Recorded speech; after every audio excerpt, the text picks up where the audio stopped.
Welcome back to Blinky's Guitar Emergency Room slash Torture Chamber. Um, a little shout out to some folks.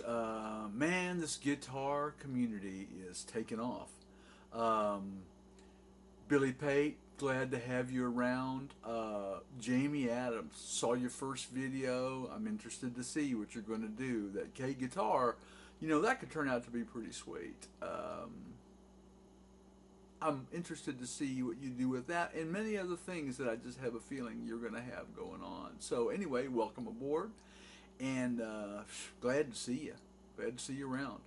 Um, I'm going to attach, or I should say, I'm going to experiment with some video editing. Um, I just discovered the video editor that is embedded in YouTube, and I'm going to use it some. I actually discovered very recently that I had a copy, that I was given a copy, and didn't realize it at the time, of a very expensive video editing program. I don't remember the name of it right now, but it's made by Avid, the same people who produce Pro Tools, and it basically is Pro Tools for video. In fact, it edits audio as well. It's supposed to be a very powerful audio editing and mixing program. I'm going to assume that it's pretty close to what Pro Tools would be, considering that it's made by the same people, and I don't think they're going to rewrite that code for no good reason. So pretty much already had a copy of Pro Tools and didn't know it. Kind of glad, because truthfully I discovered Reaper, and if any of you guys are looking for a digital audio workstation, I can't talk enough about Reaper. You're going to be seeing me do some of it, but I'm just, check around. When it comes to digital recording, I'm not just a rank newbie. It took me a while to update my skills back from my old analog days. And I started with a program called Logic, which for a short time you could actually get and use in the PC. I think Logic is strictly a Mac title now. Someone will correct me if I'm wrong. I've used the Crystal Audio Engine. I still have a license for Mixpad, and there are a couple of other. I think FL Studio I played with a little bit. Linear Multimedia Studio, Linux, yeah, Linux Multimedia Studio. So I've messed with some DAWs, and for what I've seen, if you want full featured, then you have to be ready to put up with a slow learning curve and a fat user manual. If you want something easy, then you're limited. And I wanted to learn the last digital audio workstation that I was ever going to have to learn. And so I'm throwing in with the Reaper, and I'm going to learn it, all 430 pages, which I've already read all the way through once. But as and I actually printed out all 430 pages so that I can have it to scribble in while I use the program, and eventually I will become a go-to guy for Reaper. There are several online now. Personality-wise, the one I like the best is a guy named Adam from Real Home Recording. He's a little slipshod sometimes in the way he makes his videos, but that's just him. I think he's a professional video maker, and I think when he gets to the point of making his own videos, he's just tired of that, and he wants to just sit down and relax and make a video. But you actually can learn a good bit from his videos, especially the technical aspects of digital recording. He's very sharp on that. And he will point you to a lot of titles, as will I later on. Software titles. I will point you towards free software titles, because I want you guys to be able to do this stuff cheap or free, because you can. And I mean, you can put together a professional sounding studio for much less than you would probably think. And I'm, as I said, I'm going to be attaching some videos, and what you'll see is my homemade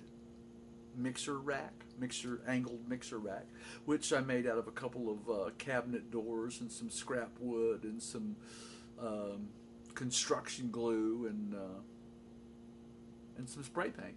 There's not a screw or a nail in the whole thing, so I just glued it together while I was piddling around trying to figure out what I was going to do with this guitar. So you'll see a little video of my about to paint it, and then I'll shoot a little video of it sitting on the desk with some stuff thrown on it and Reaper running probably in the background. I'm going to do it quietly. I won't be doing any running dialogue because I don't want to wake up my cute little wife. She's much happier when she gets the right amount of sleep, and so am I. Besides, if you have a trophy wife, you don't make them mad. Trust me. So 2 videos attached to this, but also, let me get in my cameraman. Let me put my cameraman hat on.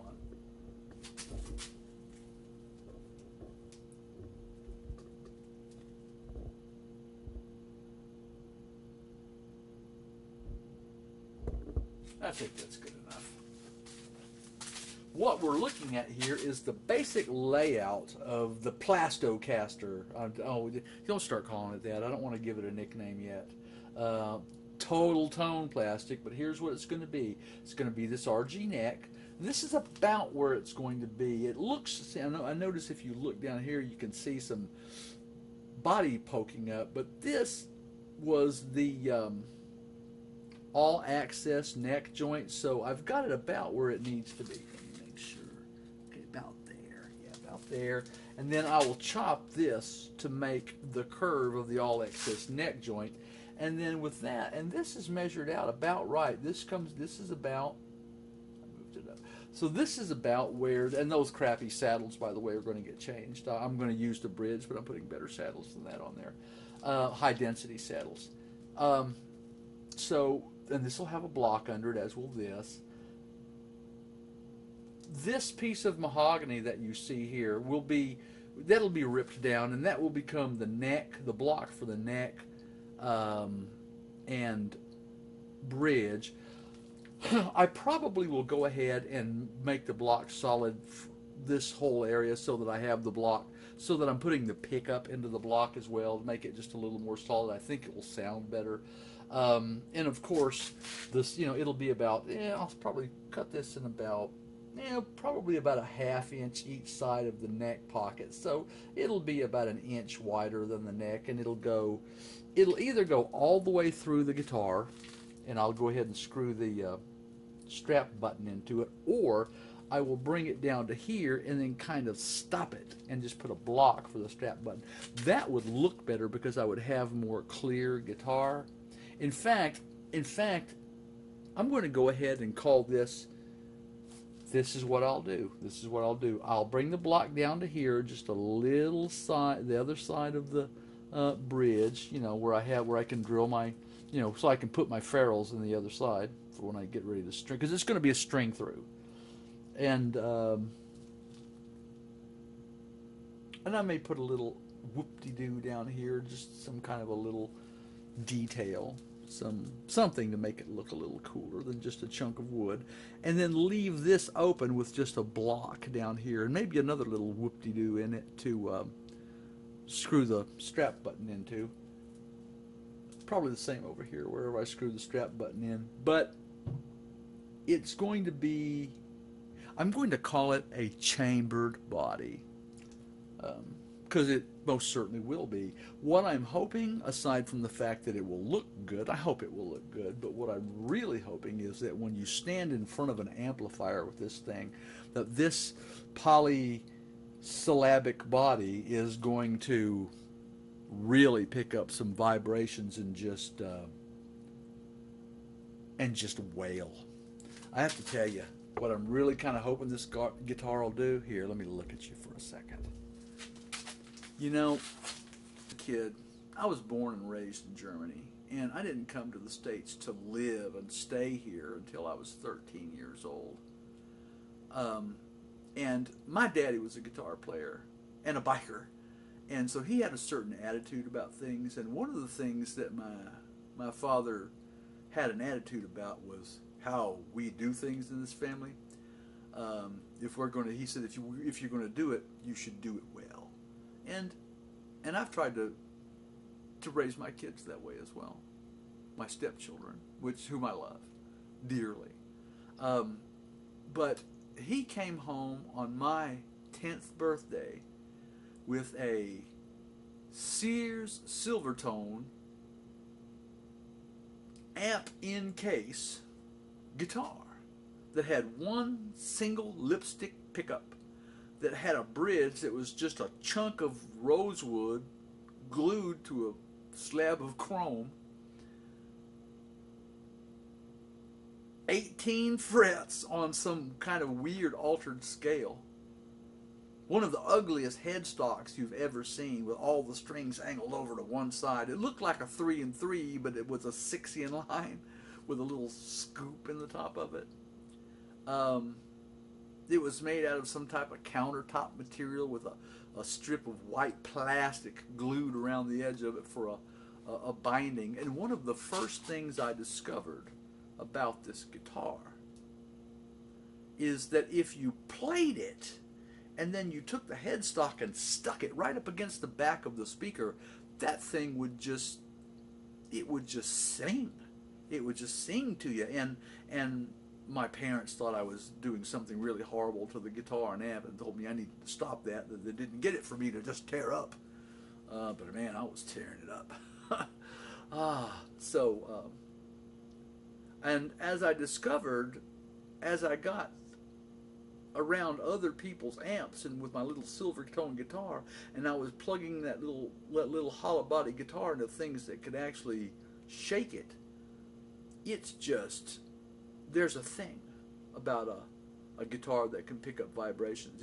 It'll just, I don't know how to describe it.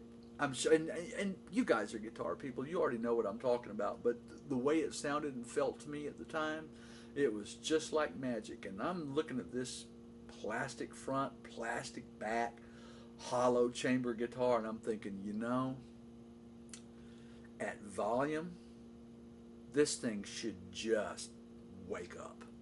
And I'm going to put, the pickup that I'm going to use in it is an Ibanez bridge pickup that I took out of an old 93 EX 1700, which I also still have. It's not such a, and it was a great guitar. It still is a great guitar in a different way, but that pickup, I never let go of it because it just has a certain sound. And I'm really looking forward to putting that into this poly body, and let's see what we can make it do. So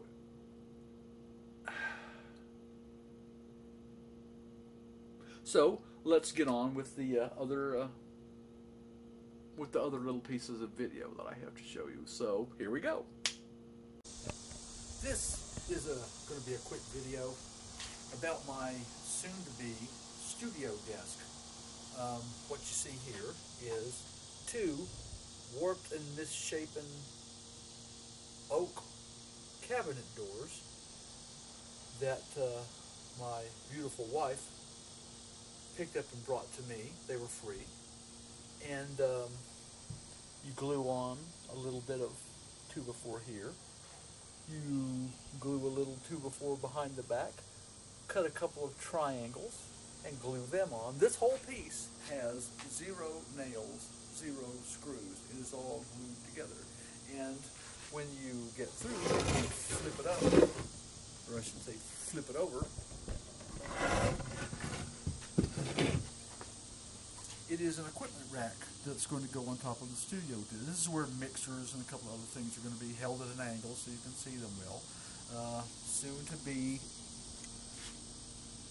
flat black. And some aluminum brackets added, holes drilled and cut to, cut to size to make this work. In the desk portion, I've actually already done mostly. I found a free office desk that had a good top and good sides, but the drawers and inside were kind of saggy, so I just cleaned all that out with an 8-pound sledgehammer, made a computer rack to slide into it out of an old microwave cart with the casters removed and a little bit of the top sawed off to make it fit, and then this. I should very soon have it all put together and functional, and then we can do a little say hi to Blinky's studio desk video. In any case, I'm going to paint this, and you'll see it again soon. Have fun, and be well.